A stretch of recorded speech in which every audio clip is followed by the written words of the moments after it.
Hello everyone, long time no see and welcome back to my channel, and thank you so much for showing so much of love on my last video, 24 lessons before 2024, and if you haven't checked it, go check it out. It's over here. So I know there are a lot of you who wants to change in the year 2025, who wants to completely rebrand themselves, who don't want to see themselves as they see them right now. They want to take a lot of new year resolution, bring a lot of healthy changes in them. So yeah, great. You are at the best place, I would say. I talk all about productivity. I share vlogs, I share my daily life. I do sometimes talk about my personal life as well.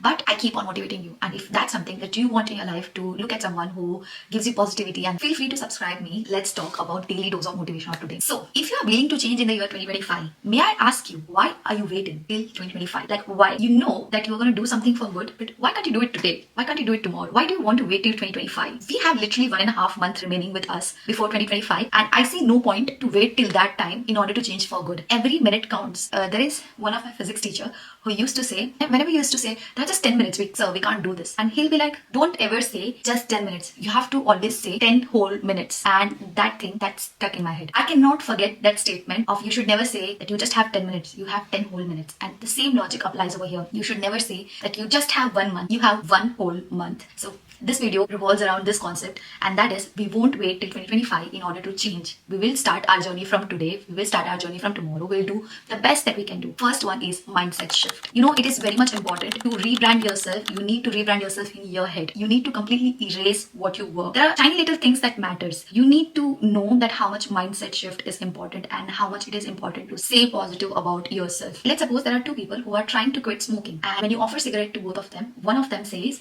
that no thanks, I'm trying to quit smoking, and the other one says, instead of saying I'm trying to quit smoking, the other one says that no thanks, I'm not a smoker. Do you see the difference between these two statements? The second one seems powerful, right? This person has completely changed his identity. I am not a smoker. Very powerful statement. I am not this person. Will that person dare to give him another cigarette? Nah. It's just a complete identity shift. Somebody offers you junk. No, I don't eat it. It's really unhealthy. If somebody says come to the party, no, I really love to hit to the gym. If someone says that let's just go for a movie, no, I really love to invest in myself. Let's just waste our weekend. No, I really love to learn new courses on weekend. That's a mindset shift. And that is a very powerful thing that you can do with yourself.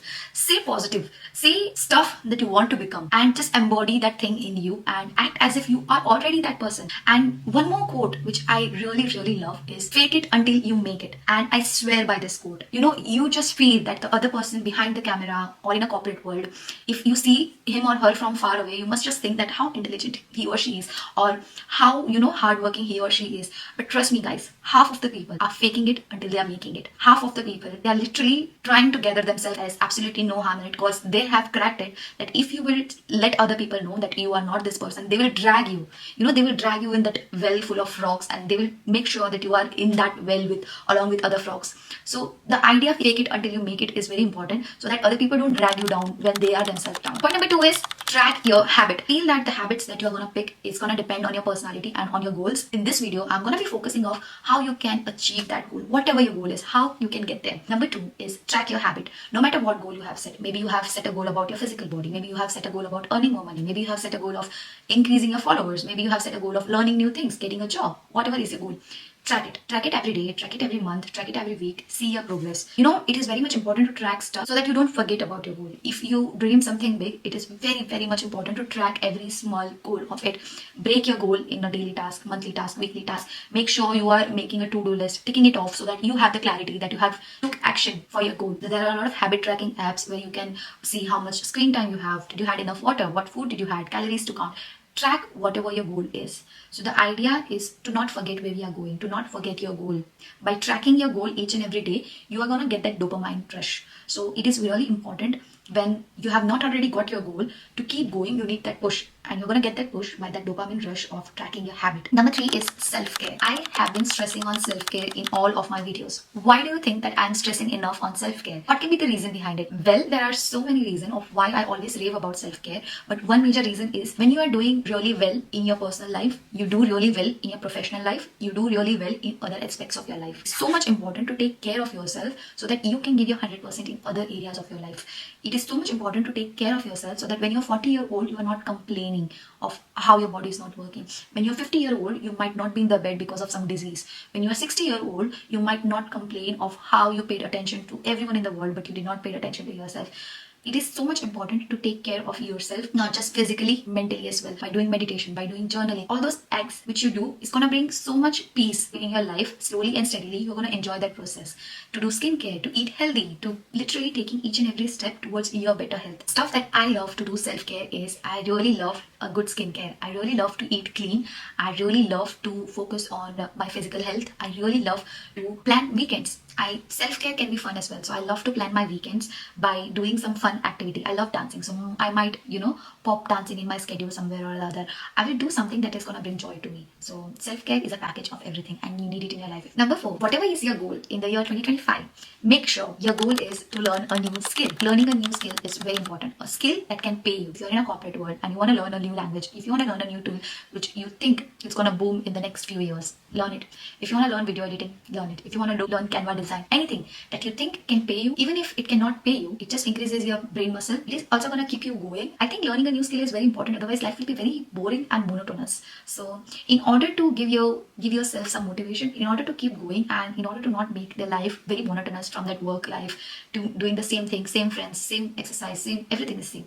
So, just give yourself a push. And I believe in our 20 to 30, it's the best time. It's the best time. Give your 100%. Give your 200% in order to succeed in all areas of your life. Try to be the best. Try to thrive. And you have got a very good time to thrive and to learn new things and to be basically unstoppable. Number 5, which I have already mentioned in my previous video and which I always mention, is morning routine and night routine.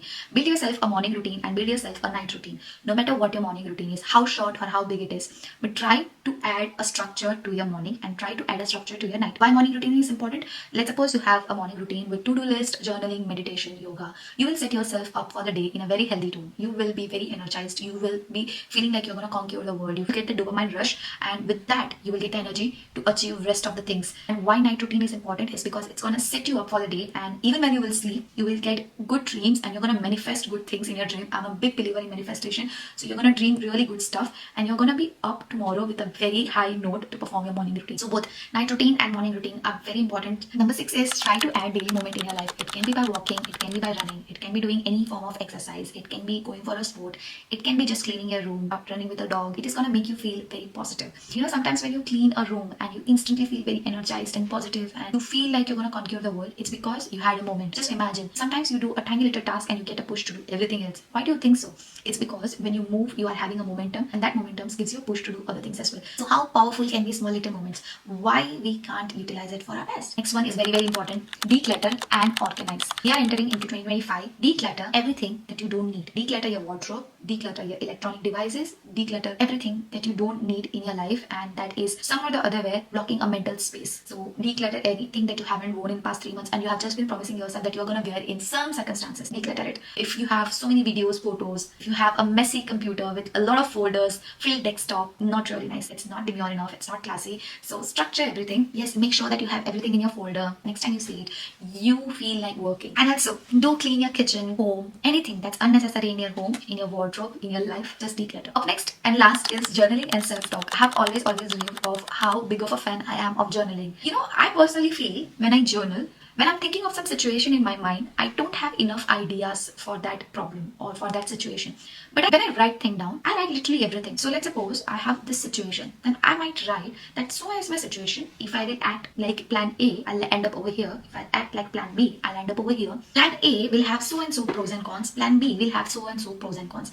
I will weigh my option looking at the pros and cons, and this will help me in my decision making.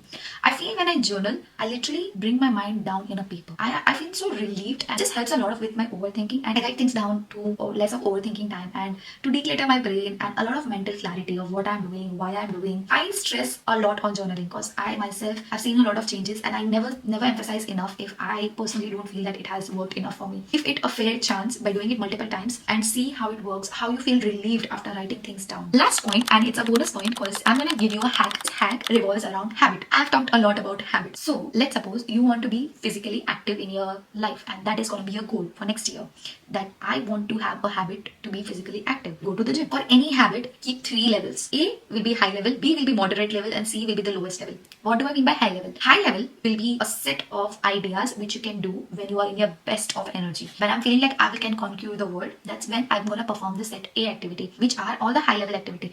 2 hours of gym session, 1 hour of running, anything that I feel that needs a lot of motivation in myself is gonna be in a set A activity.